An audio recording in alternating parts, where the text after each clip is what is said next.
Welcome to the grand finale of our 6-part OpenClaw Explainer series. We've already covered the channels, memory, routing, and plugins, but now we take every single piece of that puzzle and lock it down. We're building a highly resilient fortress. This is our ultimate deep dive into security, deployment, and the end-to-end data flow.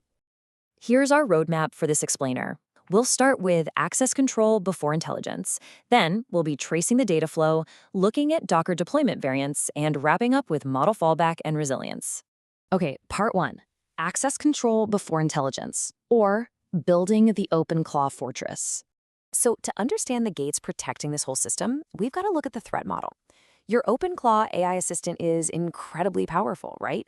It can execute shell commands, read local files, jump on your network, and send messages across 15 different platforms. That is a massive attack surface. To handle this, OpenClaw leans on a really rigid defense philosophy: access control before intelligence. It basically treats the AI model like a brilliant but highly gullible core. Because it assumes the model can be tricked by a clever prompt, we have to protect it with ironclad traditional security checks before it ever even sees a single word of input. You can think of these protections as 3 sequential blast doors. First up is the identity layer. Who is actually allowed to talk to the bot? Second is the scope layer. Where is the bot authorized to act? And third is the model layer, limiting the blast radius through strict instruction hardening, just in case the AI somehow goes off the rails.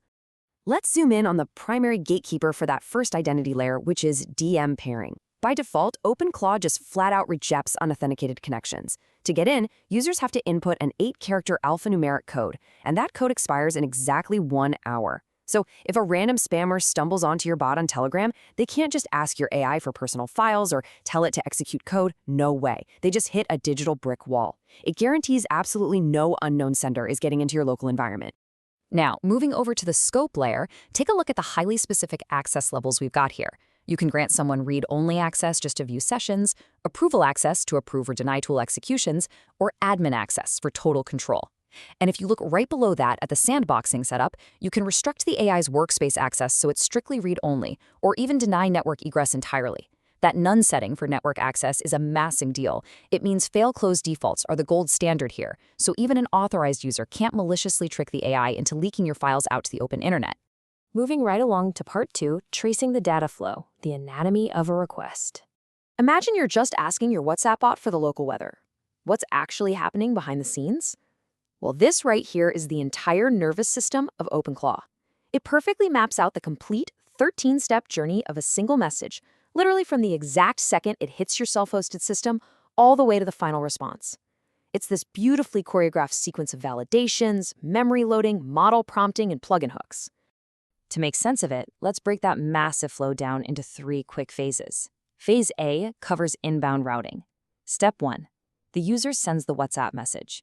Step 2, it hits the Bailey's WebSocket layer, which is basically the digital bridge talking straight to WhatsApp servers.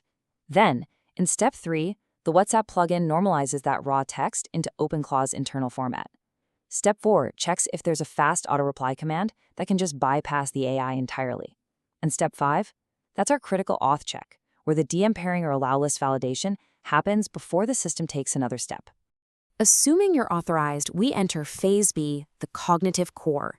In Step 6, the received message hooks fire off, which lets plugins modify the incoming message. Then it hits the command queue. Step 8 is where the real magic happens. The system runs the embedded Pi agent. It actually pulls in your local session history to give the AI its short-term memory. It dynamically builds the system prompt with your sandbox rules, streams the API call to your provider, like Anthropic Claude, and executes any needed tool calls. Once the LLM figures out its final answer, Step 9 triggers the sending hooks. Finally, Phase C handles the outbound delivery back to your device. Step 10 physically sends the reply over WhatsApp. Step 11 fires the post-delivery hooks. Crucially, in Step 12, the entire interaction is securely appended back to those local session history transcripts to update the memory. And because this is persisted locally on your own hardware, absolutely no third party is mining your session history, period. Finally, Step 13 cleanly shuts the cycle down with the end hooks. Next up, Part 3, Docker deployment variants or hosting the system. So, we've traced the data flow logically, but how is this thing hosted physically to maintain all those rigid security boundaries we just talked about?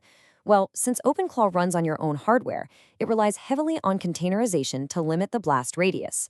You actually have 3 distinct Docker deployment variants running in tandem to keep the entire system isolated, highly performant, and, most importantly, totally safe.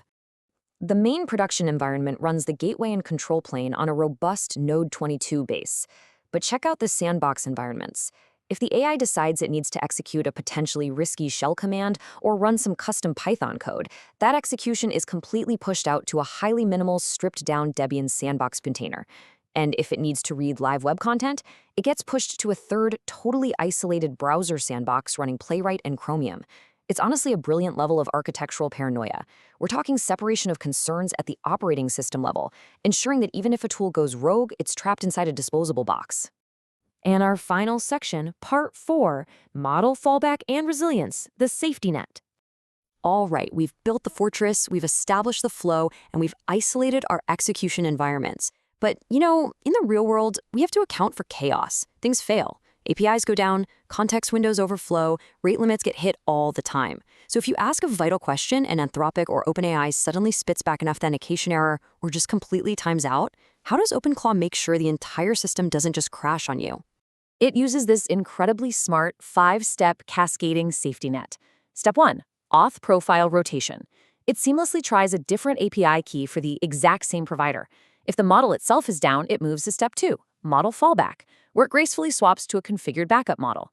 Now, if the whole provider goes down, Step 3 switches AI providers entirely, like instantly jumping from Claude over to Gemini. If it's timing out, Step 4 dynamically downgrades the thinking and reasoning budget just to save execution time. It gives the AI a truly never-say-die attitude. It only ever hits Step 5 and abort with an error when absolutely every single candidate is exhausted. It will fight tooth and nail to get you an answer. And that brings us to the end.